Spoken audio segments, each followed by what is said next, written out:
আপনাদের একটু ভেঙেও দেখিয়ে দিচ্ছি। এই যে দেখুন বন্ধুরা, ভিতরটা দেখুন শুধু একবার। আর সোয়াবিনটাও দেখুন কত সুন্দর, একেবারে সুসেদ্ধ হয়ে গেছে।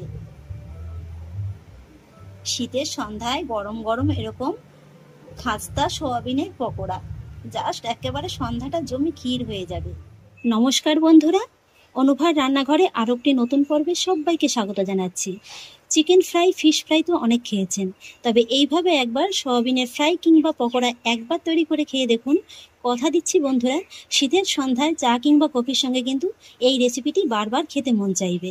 আর জানেন তো বন্ধুরা, এই রেসিপিটি আমি বাড়িতে যখনই বানাই, বাড়ির সকলে তো প্রশংসা অর্জন করেই নিই, আর সেই সঙ্গে সঙ্গে সকলেই আমার কাছে একটাই শুধু প্রশ্ন করে যে আমার মাথায় এত বুদ্ধি এলো কোথা থেকে, কিভাবে সাধারণ সয়াবিন দিয়ে এত সুন্দর একটা রেসিপি তৈরি করা যায়। হ্যাঁ বন্ধুরা, এই সাধারণ সয়াবিন দিয়েও কিন্তু তৈরি করা যায় দুর্দান্ত স্বাদের একটা রেসিপি। আর সেই জন্য দেখুন বন্ধুরা, আমি এখানে নিয়েছি উঁচু উঁচু 1 কাপ সয়াবিন। আর সেই জন্যই প্রথমেই আমাদের যেটা করতে হবে, যে এই সয়াবিনটাকে একটু বয়েল করে নিতে হবে, মানে একটু হালকা সেদ্ধ করে নিতে হবে। আর সেই জন্য একটি সসপ্যানে আমি বসিয়ে দিয়েছি কিছুটা পরিমাণে জল। এই গরম জলের ভিতরে আমি সয়াবিনটাকে দিয়ে দেবো। তারপর মিডিয়াম লো ফ্লেমে এই সয়াবিনটাকে গরম জলের সঙ্গে 3 থেকে 4 মিনিটের মতো একটু বয়েল করে নেব। এই কাজটা কিন্তু বন্ধুরা অবশ্যই করে নিতে হবে। 3-4 মিনিট হয়ে গেছে, সয়াবিনটা কিন্তু খুব সুন্দরভাবে বয়েল হয়ে গেছে। আর এই যে দেখুন, সয়াবিনগুলো কিন্তু ফুলে বেশ অনেকটা বড় হয়ে যাবে, বলতে গেলে প্রায় ডবল হয়ে যাবে। আর এবার কিন্তু গ্যাসের ফ্লেমটাকে অফ করে দিতে হবে। আর তারপরে এই সয়াবিনগুলোকে এই গরম জল থেকে সঙ্গে সঙ্গে তুলে নিতে হবে, তুলে অন্য একটি বোলে ট্রান্সফার করে নিতে হবে। আর তারপরে এই গরম গরম ধোয়া ধোয়া সয়াবিনের ভিতরে অ্যাড করতে হবে নর্মাল জল। জলটাকে দিয়ে সয়াবিনটাকে এই মোটামুটি 2-1 মিনিটের মতো এইভাবে একটু ভিজিয়ে রাখবো, যাতে করে সয়াবিনটা একটু হালকা ঠান্ডা হয়ে যায়। সয়াবিনটাকে হালকা ঠান্ডা করে আমি জলটাকে কিন্তু ফেলে দিয়েছি। আর এবার যেটা করতে হবে, এই যে সয়াবিনটাকে এইভাবে হাতের সাহায্যে চেপে খুব ভালোভাবে কিন্তু জলটাকে বের করে নিতে হবে। এইভাবে কিন্তু অবশ্যই জলটাকে একেবারে খুব ভালোভাবে বের করে নিতে হবে।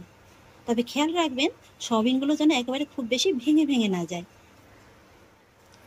সয়াবিনের ভিতর থেকে অতিরিক্ত জলটাকে আমি খুব ভালোভাবে বের করে নিয়েছি। আর এবার আমি সয়াবিনটাকে একটু ম্যারিনেট করে নেব, মানে ঘরে থাকা কয়েকটি সাধারণ মশলা দিয়ে সয়াবিনটাকে একটু মাখিয়ে নেব। আর সেই জন্য দেখুন, প্রথমেই নিয়েছি একটা ডিম। ডিমটাকে আমি হালকা করে একটু ফাটিয়ে নিয়েছি। আর তারপর এই সয়াবিনের ভিতরে অ্যাড করব 1/2 টিস্পুন লবণ। লবণটা কিন্তু এখানে একটু বুঝেই দেবেন, কারণ যেহেতু পরে আবার একটু লবণের ব্যবহার করা হবে। আর তাছাড়া আমি এই রেসিপিটাতে একটু সয়া সসের ব্যবহারটা করব, সয়া সসের ভিতরেও কিন্তু লবণটা থাকে। এবার লবণটা দিয়ে দেওয়ার পরে দিয়ে দেবো 1/2 টিস্পুন হলুদ গুঁড়ো। সেই একই সঙ্গে দিয়ে দেবো 1/2 টিস্পুনের একটু বেশি লাল লঙ্কার গুঁড়ো। তারপরে দিয়ে দেবো 1/2 টিস্পুন ধনে গুঁড়ো, 1/2 টিস্পুন জিরে গুঁড়ো। এবার দিয়ে দেবো 1/4 টিস্পুন গোলমরিচের গুঁড়ো। এখানে আমি কালো গোলমরিচের ব্যবহারটা করলাম। আর এবার দিয়ে দেবো 1 টিস্পুন আদা রসুন বাটা। এখানে অর্ধেকটার মতো আদা আছে আর অর্ধেকটার মতো কিন্তু রসুন আছে। এবার এই একই সঙ্গে দিয়ে দেবো 1 টিস্পুন ডার্ক সয়া সস। তারপরে দিয়ে দেবো 2 টিস্পুন টমেটো কেচাপ। আর এবার সবশেষে দিয়ে দেবো 1/2 টিস্পুন গরম মশলা গুঁড়ো। এবার এই সমস্ত উপকরণগুলোকে সয়াবিনের সঙ্গে আমি হাতের সাহায্যে একবার ভালোভাবে মেখে নেব। তবে মেখে নেওয়ার আগে আমি এর ভিতরে অ্যাড করব 1 টিস্পুনের মতো হোয়াইট ভিনিগার। এটা আমি আগে দিতে ভুলে গিয়েছিলাম, তাই কিন্তু এখন দিয়ে দিচ্ছি। এবার কিন্তু ফাইনালি সয়াবিনটাকে খুব ভালোভাবে মেখে নিতে হবে। এখানে কিন্তু আপনারা ভিনিগারের পরিবর্তে পাতিলেবুর রসটাও ইউজ করতে পারেন। তবে এই ভিনিগার কিংবা পাতিলেবুর রসটা দিলে কি হয় জানেন তো, এর ভিতরে যেহেতু ডিমটা দেওয়া হয়েছে, তাই ডিমের যে একটা কাঁচা গন্ধ আছে সেটা কিন্তু খুব ভালোভাবে চলে যাবে। আর এবার দেখুন, সয়াবিনটাকে আমি কিন্তু খুব ভালোভাবে মেখে নিয়েছি। আর এবার এই সয়াবিনটাকে মোটামুটি 10 মিনিটের মতো একটু রেস্টে রেখে দিতে হবে। আর এই ফাঁকে চলুন রেসিপির বাকি প্রিপারেশনগুলো সেরে নেব। নিয়েছি একটি বড় মিক্সিং বোল, তার ভিতরে নিয়ে নিচ্ছি 1 কাপ ময়দা। আর সেই একই সঙ্গে নিয়ে নিচ্ছি 1/2 কাপ কর্নফ্লাওয়ার। আপনারা এখানে কর্নফ্লাওয়ারের পরিবর্তে কিন্তু চালের গুঁড়োটাও ব্যবহার করতে পারেন। এই কর্নফ্লাওয়ারটা দিলে কি হয় জানেন তো, এই যে আমি যেই পকোড়াগুলো বানাবো, পকোড়াগুলো কিন্তু খুব সুন্দর ক্রিস্পি হবে।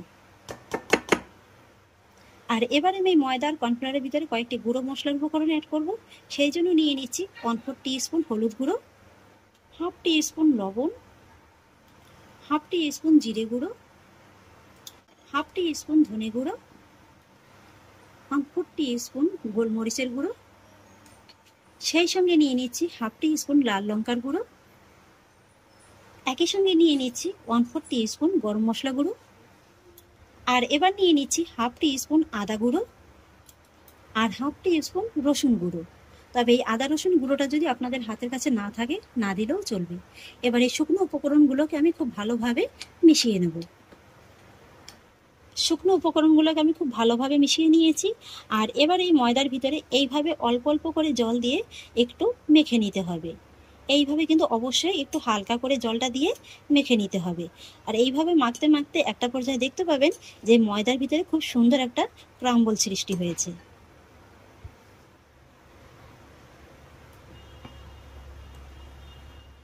এইভাবে মাখতে মাখতে দেখুন ময়দার ভিতরে কিন্তু খুব সুন্দর একটা ক্রাম্বল সৃষ্টি হয়েছে। এই যে দেখুন। আর এবার কিন্তু এই ক্রাম্বলটাকে একটু চেলে নিতে হবে। আর সেই জন্য একটা চালনি কিন্তু আমি বাটির পরে বসিয়ে দিয়েছি।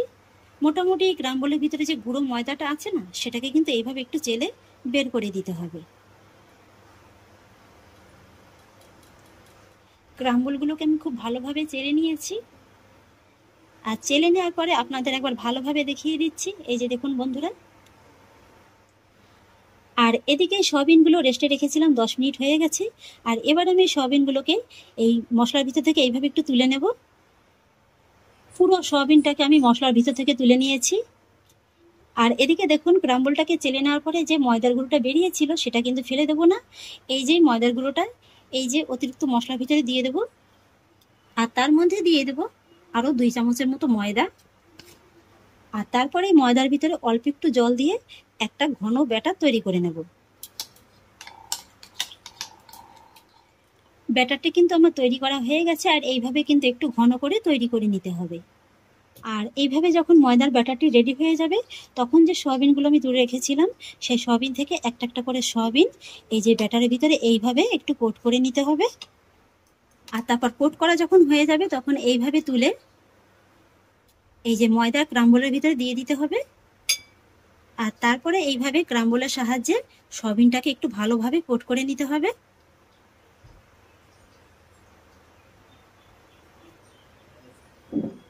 এই যে দেখুন বন্ধুরা, কত সহজেই সয়াবিনের গায়ে একেবারে কোটটা হয়ে গেল। দেখতে দেখুন এখনই কিন্তু খুব সুন্দর লাগছে। এবার আমি সয়াবিনগুলোকে সব ফ্রাই করে নেব। আর সেই জন্য একটি ফ্রাই প্যানে পর্যাপ্ত পরিমাণে সাদা তেল কিন্তু আমি মিডিয়াম আঁচে হালকা গরম করে নিয়েছি। আর বন্ধুরা, এই সয়াবিনগুলো কিন্তু একসঙ্গে আপনারা কোট করতে যাবেন না, একটা একটা করে কোট করেই কিন্তু তেলের ভিতরে ছাড়তে হবে। তা নাহলে কিন্তু সয়াবিনের ভিতর থেকে জলটা কাটবে। আর সেক্ষেত্রে কিন্তু এই যে সয়াবিনের পকোড়াগুলো খুব একটা ভালো হবে না। আর তারপর তেলটা যখন এইভাবে একটু গরম হয়ে যাবে, তখন একটা একটা করে এইভাবে সয়াবিনের পকোড়াগুলোকে গরম তেলের ভিতরে ছেড়ে দিতে হবে। আর এই সময় কিন্তু আঁচটাকে মিডিয়াম লোতে করে ভেজে নিতে হবে। পকোড়াগুলোকে তেলে ছাড়ার 4 থেকে 5 সেকেন্ড বাদে এইভাবে একটু উল্টে দিতে হবে। এর ভিতরে যেহেতু ডিমটা দেওয়া আছে, তাই কিন্তু এইভাবে প্রচুর ফেনার মতো সৃষ্টি হবে। এতে কিন্তু ভয় পাওয়ার কিছুই নেই। আর অবশ্যই কিন্তু গ্যাসের ফ্লেমটাকে মিডিয়াম লোতে রেখে ভেজে নেবেন। তারপরে আবারও 8 থেকে 10 সেকেন্ড বাদে একই রকমভাবে উল্টে দিতে হবে। আর এইভাবেই কিন্তু একটু উল্টে পাল্টে পকোড়াগুলোকে একটু ভালোভাবে ভেজে নিতে হবে। এইভাবে উল্টে পাল্টে পকোড়াগুলোকে আমি খুব সুন্দর করে ভেজে নিয়েছি। এই যে দেখুন, এর ভিতরে কিন্তু খুব সুন্দর একটা কালার চলে এসেছে। আর এগুলো কিন্তু এখনই খুব সুন্দর একেবারে মচমচে হয়ে গেছে। আর এবারে আমি এই পকোড়াগুলোকে তেল থেকে তুলে নেব। আর এই পকোড়াগুলো জানেন তো বন্ধুরা, ভাজতে কিন্তু খুব বেশি সময়ও লাগবে না। যেহেতু সয়াবিনগুলো আগেই সেদ্ধ করে নেওয়া আছে, তাই ভাজতে মোটামুটি 4 থেকে 5 মিনিটের মতো সময়টা লেগে যাবে। এর থেকে কিন্তু আর খুব বেশি সময় লাগবে না। পকোড়াগুলোকে আমি গরম তেল থেকে তুলে নিয়েছি। আর এবার কিন্তু তেলটাকে এইভাবে খুব ভালোভাবে একটু ঝরিয়ে নিতে হবে। আর একই রকমভাবে বাকি পকোড়াগুলোকেও ভেজে নিতে হবে। বাড়িতেই তৈরি করুন সম্পূর্ণ ডিফারেন্ট স্বাদে সয়াবিনের এই পকোড়া। একবার খেলে কিন্তু বারবারই খেতে মন চাইবে। এগুলো কতটা খাস্তা হয়েছে আপনাদের একবার দেখিয়ে দিচ্ছি, নিশ্চয়ই বুঝতে পারছেন। আর এই পকোড়াগুলো খেতে এতটাই মজাদার হয়, চা কিংবা কফির সঙ্গে তো জমে যাবে। আর তাছাড়া কিন্তু এগুলো আপনারা টমেটো কেচাপের সঙ্গেও খেতে পারেন, আর কোনো কিছুরই কিন্তু প্রয়োজন হবে না। আপনাদের একটু ভেঙেও দেখিয়ে দিচ্ছি। এই যে দেখুন বন্ধুরা, ভিতরটা দেখুন শুধু একবার। আর সোয়াবিনটাও দেখুন কত সুন্দর একেবারে সুসেদ্ধ হয়ে গেছে।